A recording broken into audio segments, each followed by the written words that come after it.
No idea.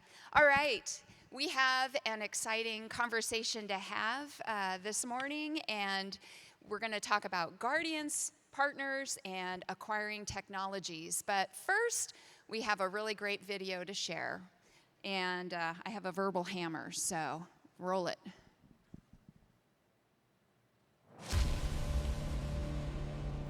For decades, space was seen as support, a silent enabler for air, land, and sea. Satellites carried our messages, guided our forces, and watched our world. The fight, it was believed, would always happen elsewhere. That era is over. Space is now an incredibly complex and critical battle space, a domain where hesitation has consequences and complacency invites risk on a global scale. The same satellites that connect our forces and warn of attack are now high-value targets in a theater without front lines. The response from Space Systems Command is deliberate and uncompromising. We are retooling how we acquire, how we build, and how we deliver. We are partnering to win, fusing government purpose with commercial speed through the Space Force front door, opening new pathways for collaboration through our commercial space office, removing bureaucratic speed bumps through other transaction authorities, TAC FIs, Strat FIs, and working capital funds. Expanding our network of TAP labs to prototype faster, iterate smarter, and field capabilities that are combat credible from day one. Strengthening our commercial backbone and proving that America's industrial base remains the engine of space power. Each new partner adds thrust to the mission. Each new capability, a line of defense in orbit. Acceleration defines our tempo. Our reorganized structure of system deltas and mission deltas forges one continuous loop between builders and operators, erasing the line between acquisition and operations. Now they move together. Fast, efficient, lethal. Delivering into the hands of the warfighter. Spoof-resistant GPS encode, jam-resistant SATCOM, eyes on the polar north, secure command and control, mission-critical weather tracking, essential missile warning. From signal jamming to GPS spoofing, kinetic energy attacks to cyber intrusions, SSC is committed to delivering the counterspace capabilities that endure the contest of the day and tomorrow. Faster, smarter, ready the moment it's needed. Every achievement tells the same story. Space acquisition is a warfighting capability that detours our adversaries, defends our nation, and wins wars. We will never stop. Partnering, accelerating, delivering. Because the mission demands it. Because our nation depends on it. This is Space Systems Command. Always above, always ready.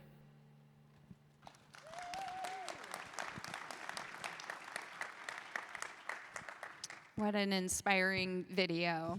So welcome again, and thank you both for joining me here on stage. Of course, let's start with a round of applause for Chief Jacqueline Sauve, who is the Senior Enlisted leader of 15,000 Guardians across 20 locations, and she wouldn't tell me which one was her favorite location. So let's give her a round of applause.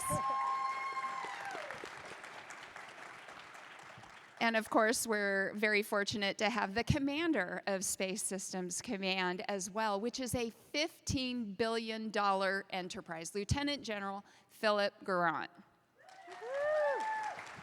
Woo. So I have to tell you both that this morning when Secretary of the Air Force was speaking, and he encouraged me to play bingo, right, word bingo, and the words I chose were acquisition reform. And so there hasn't been a lot going on in terms of acquisition reform lately. Nothing's changed, no news since November, but we know that it's really an exciting time, especially where the Department of War has released its acquisition transformation strategy and the shift to a warfighting acquisition strategy. So pretty monumental shift, and I want to ask you about it. Can you tell us more about why this reform was necessary, General Garrant? Thanks, Dr. Pringle, and thanks to the Space Force Association for hosting this panel and this awesome conference, and thanks to our PA team for that amazing video. But it's a recognition that the acquisition workforce is a warfighting force. Example, we deploy SSC program managers and engineers and acquisition logisticians and resource managers. Recently, we supported an exercise in South Korea, and one of our acquirers was recognized by the Korean Joint Chief of Staff with the Chairman's Medal, side by side with operators, cyber operators, intelligence analysts. So it's all about speed. You heard Secretary Mink say that, but about a month ago, you heard Secretary Hegseth say that. And the more we're willing to take some risk, that's less operational risk. It's about getting rid of burdensome regulations, more commercial, increasing the industrial base, putting decision makers accountable at the lowest levels possible. And I like to tell people that the Space Force has really been leading the way in acquisition reform. We're already structured in mission portfolios. General Saltzman's initiatives to create integrated mission deltas and now systems deltas, where we have unity of effort aligned to mission at echelon like we've never had before. So this is just another way to get after all of that. We're 6 years in. You heard General Saltzman talk about that. So now the pivot is just executing as best as we can and going as fast as we can.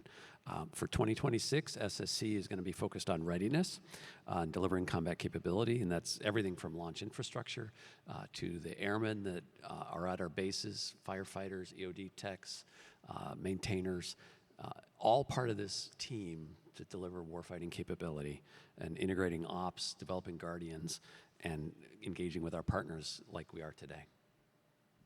I love it. And throughout your answer, I've been hearing themes of connection and commitment to the mission. And so this question is for either or both of you. And I do want to ask about Guardian values. And, tell me, what is your favorite Guardian value and why?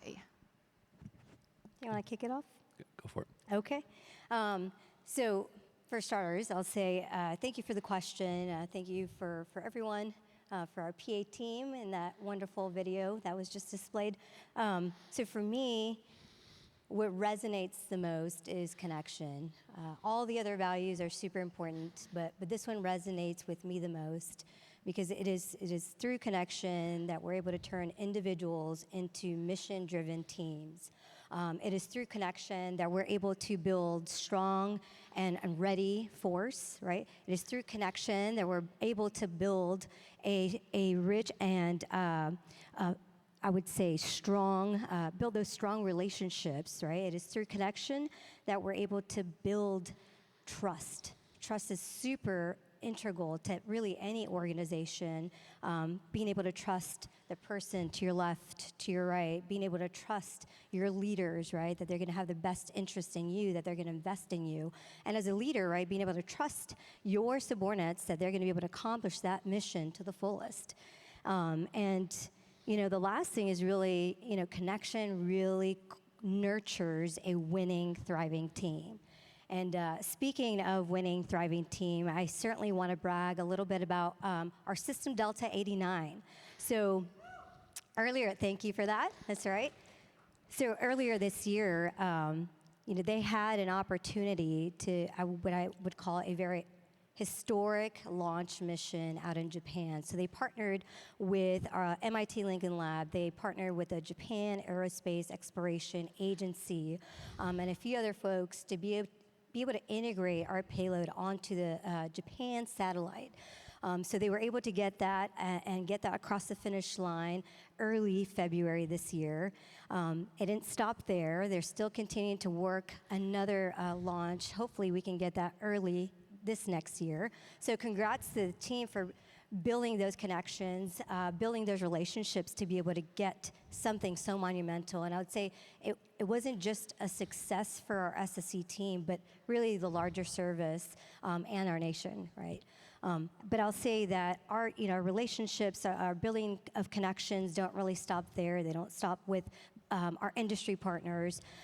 It also includes our guardians, our airmen within our SSC team. It is incorporating every single human being because they are such an important part of what we do, specifically our support folks. So I'm thinking our CE, security forces. I'm thinking our intel, our cyber teams. We cannot be able to accomplish our acquisition mission or our launch mission without that solidified ground infrastructure, right? Without the secure communication, security, strong intel threat picture. We need all of that to be able to move forward as a winning team.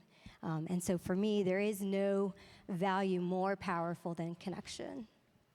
I love it, Chief. An invisible line within the invisible line. That's right. And really fantastic. And General, what is your favorite Guardian value? Mine is also connection. I talk about it almost every time I'm speaking publicly, and there's lots of new and different ways to connect. This Spacepower Conference is a great way for Guardians to connect. The SSC Command Plan LO3 is transparent stakeholder engagement with our warfighters, with our stakeholders on Capitol Hill, in the Pentagon, industry, and academia. And we're really pleased to unveil our inaugural capability bulletin. I think copies were distributed during the break. There's a QR code on there. You can see it digitally. We are going to publish it on a quarterly basis, push it via email. Already getting awesome feedback about it. But I want to talk about the amazing Guardians and Airmen who are behind the stories. Up in the top right, you hear about FMS, and we have Mr. Al Mariotti and Mr. Essenprice, our Div Chief and our Chief Engineer, who are incredibly well executing our FMS caseload that doubles almost every year. And then for Forge, we've got Major Dela Cruz and Captain Schadewald working with their mission partners in MD4 to deliver missile warning capability, which is the Space Force's contribution to strategic deterrence. So it's all about our Guardians and Airmen executing the mission. Some other accomplishments: Mr. Brent Jorgensen is a contracting officer who awarded the $4.5 billion Evolved Strategic SATCOM system. And Major Aduwinmi from SLD 30, who coached the Department of the Air Force's Women's 7 team and to a first ever women's trophy, all the way to Mr. Soagano in Cis Delta 810, who briefed at the Guardian Field Forum last year, and will have an opportunity to mentor next year's Guardian Field Forum as well, connecting with our more junior workforce, civilians and military, to bring the best ideas to the service. And then I'm going to keep going. I've got a list here. I'm going to go through them quickly. System Delta 84, Captain Pudwill, working on SV Ground C2 performance. Mr. Calvelli, the previous service acquisition executive, really emphasized the importance of the ground system and making sure the ground was ready before we launched the satellites. To Tech Sergeant Kelly Bowman in my S2, who provided an Overwatch team for space domain awareness. To Captain Eberwine in Cis Delta 89, while on leave, helped a car accident. So, having the courage to take on something that it wasn't his job, he didn't have to do it. To Mr. Nelson in Cis Delta 80, briefed the Vice Chief on secure spaceflight worthiness certification for the first Vulcan mission. Over to Lieutenant Dodson in Cis Delta 88, who worked with EMP hardening and C-17 transport for some C2 shelters. And the launch team for the Rapid Response Trailblazer, where we remanifested a GPS-3 mission, and within 5 months, we're able to process and launch. And then finishing with Mr. Briner in Cis Delta 85, one of our SFA winners that we're celebrating this week. So for us, connecting, like Chief Sauve said, just one of the many Guardian values, but it's a great way for all of us to celebrate everyone's contributions: airmen, guardians, both military and civilian, in partnership with industry, professional organizations like Space Force Association and academia. General Garrant just listed off a dozen or more guardians who deserve a huge round of applause. So would you please join me in celebrating those individuals? So clearly, people are the decisive edge at SSC, and they've made a lot of contributions toward the 2025 accomplishments that you've listed off. So that is one of the beauties about Spacepower Conference, is celebrating guardians. So thank you for sharing that, General. That is so powerful. So if I could move to another question about connection and acquisition reform, bingo. The one thing about the WAS strategy is that it's commercial first acquisition and direct to supplier contracting was a main theme, and yet it seems that SSC was well ahead of the game in developing the CMSgt commercial space office. And so do you anticipate any changes in the CMSGT's approach as a result of this strategy being released?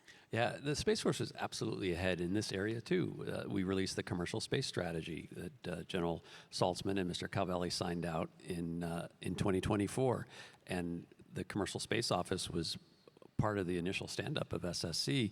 Colonel Tim Tremeo is our director. He's here this week. I encourage everybody to seek him out. If you can't find him, let me know and I'll track him down for you. CMSGT is so successful and growing so much, we're looking to elevate it out of SSC and make it a service level organization and entity. We've done that with the Space Front Door. General Saltzman made that announcement at AFA earlier this year. So now it's the Space Front Door. We have commercial marketplaces, a great partnership with TACFI and StratFi. I'd encourage our industry partners who want to work with SpaceWorks. CMSGT is a great opportunity to make some of those connections for you and everyone. And then finally, Orbital Watch, which is an intelligence sharing information portal for our partners. Right now, it's a quarterly push at the unclassified level. As it matures, we're going to push it and tailor it to companies' needs at the highest levels of classification that they can support, and ultimately be able to address two-way conversations. They can ask questions, and we can provide answers on business intelligence, threat intelligence, all to tighten that partnership.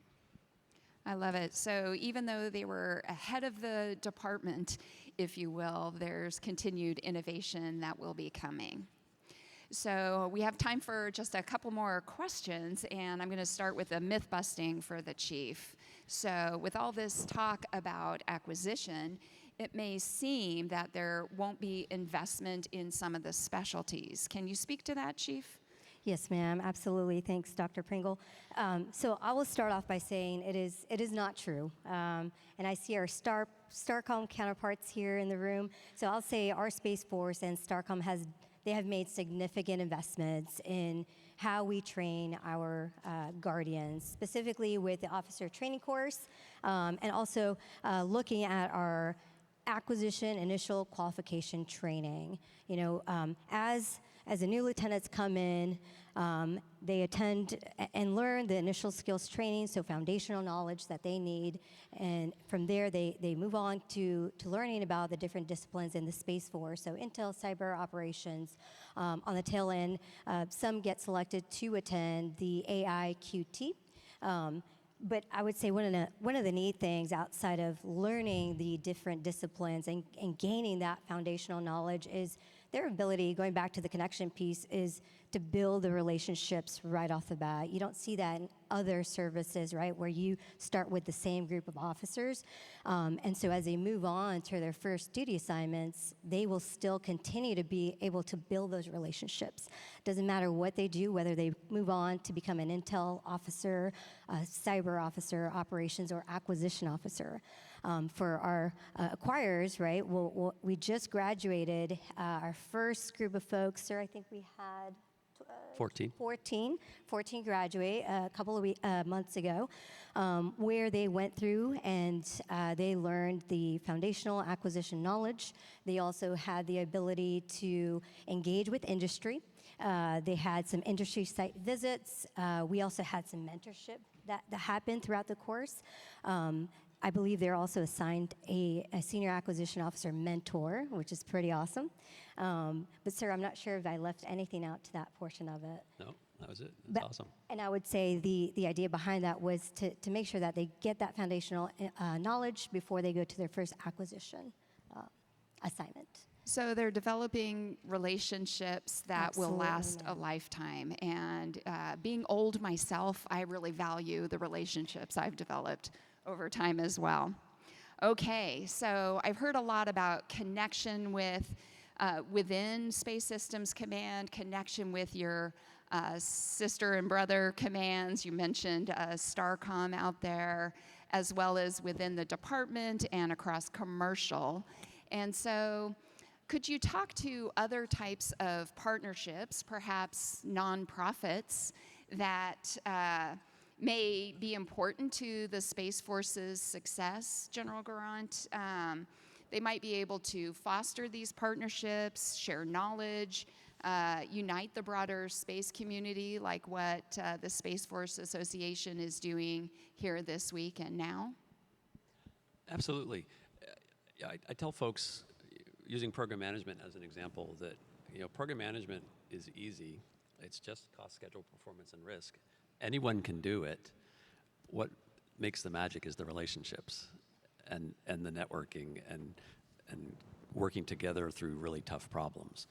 So any opportunity to connect, whether it's a professional organization, whether it's a developmental opportunity aligned with our LOE2 workforce development effort, AFA, SFA, Space Foundation, all of these opportunities to come together without having to go TDY all over the country or the world to see lots of different people is a huge opportunity. So we encourage all of our airmen and guardians to take advantage of that, to come out to these events, interact, meet with people, learn about your mission, learn about our partner missions, our other stakeholder missions, learn how you can contribute to these organizations. You heard this morning from Hippie that the Space Force Association is always using volunteers. I guarantee the Air and Space Force Association is, and I know for a fact the Space Foundation is too. So we want to keep this conversation going. We want to keep connecting with all of you. Excited to say that we're going to be back at the Broadmoor this year with Dr. Pringle and her team. So we'll keep that conversation going. And a little bit closer to home with the Space Force Association, they were gracious enough to give us a room this week. We'll be in the Claremont boardroom off the parking deck lobby entrance tomorrow morning. Chief and I will be there. Bring your own coffee, and we'll just casual chance to interact with some SSC leadership and answer your questions and get to know each other. And then again, continuing the conversation in the spring at the other major events. Well, I love it. So it helps the small and mighty Space Force amplify its impact. And really, I give my hat's off to Hippie and the Space Force Association for everything that they are doing to accomplish just that. So that's definitely a message I can support. So we're almost out of time, but I want to give both of you an opportunity to leave us with any message, any final parting words that would inspire the Guardians here in this audience. Yeah, I just want to echo, I'd mentioned it, but it's worth saying again, if you haven't had a chance to listen to Secretary Hegseth's speech on acquisition reform, I encourage you to do it. I think no less than 6, if not a dozen times, did he talk about acquisition warfighting and our contributions to the Space Force and the Joint Force. Absolutely a focus. It's going to be a focus in 2026 as we look to readiness and acquisition readiness, and certainly as we take on the challenges of acquisition reform. So these relationships and these connections that we're building inside SSC as well as outside SSC are going to be critically important to that success. And I'm pretty excited to see what the rest of the year brings. Chief? Yep. So I'll leave the audience with this. Connection matters, right?